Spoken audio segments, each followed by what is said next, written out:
दोस्तों, हम और आप यही जानते हैं कि सिलाई मशीन से कपड़े सिले जाते हैं, यानी कि स्टिचिंग की जाती है। पर आज मैं आपको एक ऐसा तरीका बताने वाला हूं जिससे आप घर बैठे सिलाई मशीन से अपनी कैंची में धार लगा सकते हैं। तो जैसा कि आप देख सकते हैं, मैंने इस कैंची में खुद धार लगाई है, वो भी सिलाई मशीन से। तो जैसा कि आप देख सकते हैं, हमारे पास ये दो खराब कैंची है। देख सकते हैं इस पर बिल्कुल जंग आ हुआ है। ये देखिए बिल्कुल पुरानी कैंची है और ये बाहर पानी में पड़ी थी। तो आज हम आपको इस कैंची पर सिलाई मशीन से धार लगाना बताएंगे। और जैसा कि आप देख सकते हैं, हमारे पास एक कैंची और है, तो ये भी बिल्कुल खराब है। ये देखें, जैसे कि हमारे पास ये खराब कैंची है, तो पहले हम आपको दिखाना चाहेंगे। तो देखिए कपड़ा बिल्कुल भी नहीं काट रही है, ये देखें। तो इसके लिए हमने डबल साइड टेप लिया है। ये टेप दोनों साइड से चिपक जाता है। तो इस टेप का कैसे यूज करना है वो हम आपको आगे बताते हैं। और उसके बाद हमने रेग मार लिया है, ये देखें। तो ये भी मार्केट में बहुत ही आसानी से मिल जाता है। तो इसके लिए सबसे पहले हमने क्या करना है, इसमें से दो पीस कट करने हैं। तो हमने यहाँ से पट्टी कटिंग करना है 1 इंच में 1 सूत कम, ये देखें। उसके बाद हमने एक निशान यहाँ लगा देना है इस तरह से, ये देखें। उसके बाद हमने स्केल की मदद से यहाँ पर सीधा मार्क करना है, ये देखें। फिर हमने इस निशान के बराबर से एक निशान और लगाना है 1 इंच में 1 सूत कम, 1 इंच में 1 इंच माइनस करेंगे। उसके बाद हमने यहाँ से चौक से मार्क करना है। फिर हमने इन्हीं निशान से रेग मार्क को कट कर लेना है। पर ध्यान रखना है, आपने पुरानी खराब कैंची से ही कट करना है, आपने न्यू कैंची नहीं लेना है, नहीं तो उसकी धार खराब हो जाएगी। तो इस तरह से हमने दोनों पट्टियों को कट कर लेना है। दोस्तों, आपने वीडियो को फुल वॉच करना है, तो ही आपको वीडियो सही से समझ आएगा। ये जो साइड से पीस बचा है, इसको हमने रख देना है, क्योंकि ये बाद में भी काम आएगा। आप इससे और भी बहुत सारी कैंचियों में साल लगा सकते हैं। तो आप देख सकते हैं दोनों पट्टियां कट हो गई हैं। फिर हमने डबल साइड टेप लेना है और टेप को हमने इस तरह से छुटाना है। और उसके बाद हमने मशीन के व्हील के बीच सेंटर में इस तरह से रखना है और हमने इसको इस तरह से प्रेस करना है। तो ध्यान रखना है, टेप की चिपकने वाली साइड नीचे रहनी चाहिए, क्योंकि ये टेप दोनों साइड से चिपकता है। उसके बाद हमने यहाँ बिल्कुल बराबर से कट करना है, टेप ऊपर नीचे नहीं चढ़ना चाहिए। उसके बाद इस टेप के ऊपर जो पन्नी होती है ना, तो इस पट्टी को हमने छुटा देना है। तो ये पन्नी बहुत ही आराम से आसानी के साथ छूट जाती है। अब देखिए ये ऊपर से चिपकने वाली साइड आ चुकी है। यहाँ पर आपने ध्यान रखना है, ये जो ज्वाइंट होता है, तो इस ज्वाइंट के ऊपर से हमने रेग मार्क को इस तरह से रखना है।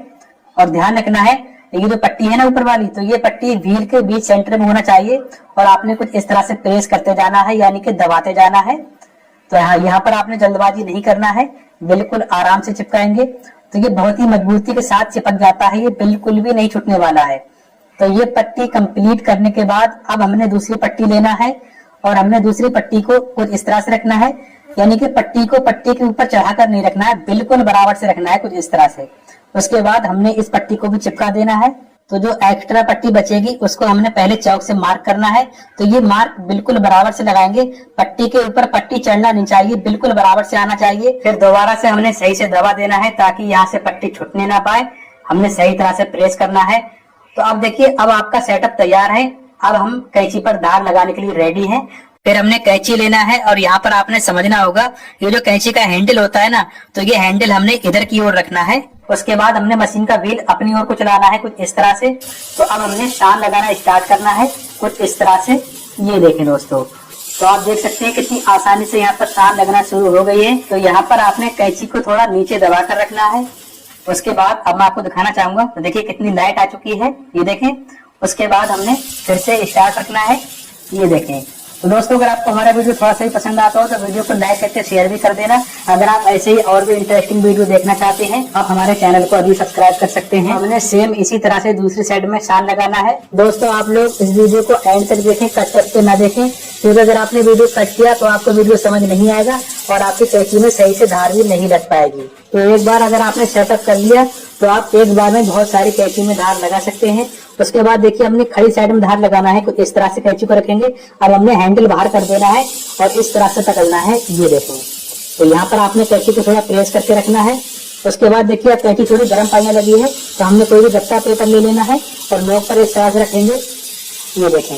आप देख सकते हैं कैंची कितनी लाइट मार रही है, कितने अच्छे से शान लग चुकी है, ये देखें। उसके बाद दूसरी साइड में हमने खड़ी धार लगाना है, कुछ इस तरह से। तो आप देखिए हैंडल बाहर की ओर जा चुका है। तो आपने इन्हीं चीजों का ध्यान रखना है, कब हैंडल को बाहर रखना है और कब हैंडल को अंदर वाली साइड में रखना है। उसके बाद फाइनली आप देख सकते हैं कैंची में अच्छे से शान लग चुकी है। अब मैं आपको कपड़ा कटिंग करके दिखाऊंगा, उससे पहले आपने यहाँ पर समझना होगा। पहले तो हमने इस पर ऑयलिंग कर लेनी है, यानी कि तेल डाल लेना है।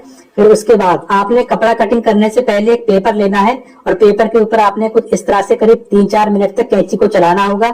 इससे क्या होगा, धार चिकनी हो जाएगी और काफी टाइम तक टिकेगी और धार जल्दी खराब भी नहीं होगी। उसके बाद देखिए अब मैं आपको कपड़े पर कटिंग करके दिखाता हूँ। तो ये देखें दोस्तों कितने अच्छे से कपड़ा कट रहा है, ये देखें। तो आपने वीडियो को शुरू में देखा था ये कैंची कितनी खराब थी, आप देख सकते हैं बिल्कुल नई हो चुकी है। जिस तरह से आप मार्केट से बाजार से धार लगवा कर लाते हैं सेम उसी तरह से शान लग चुकी है। ये देखें। अब देखिए कपड़े को मैं 4 फोल्ड में कर रहा हूँ, इस तरह से भी आप देख सकते हैं कितनी आसानी से कपड़ा कट जा रहा है। Thanks for watching this video.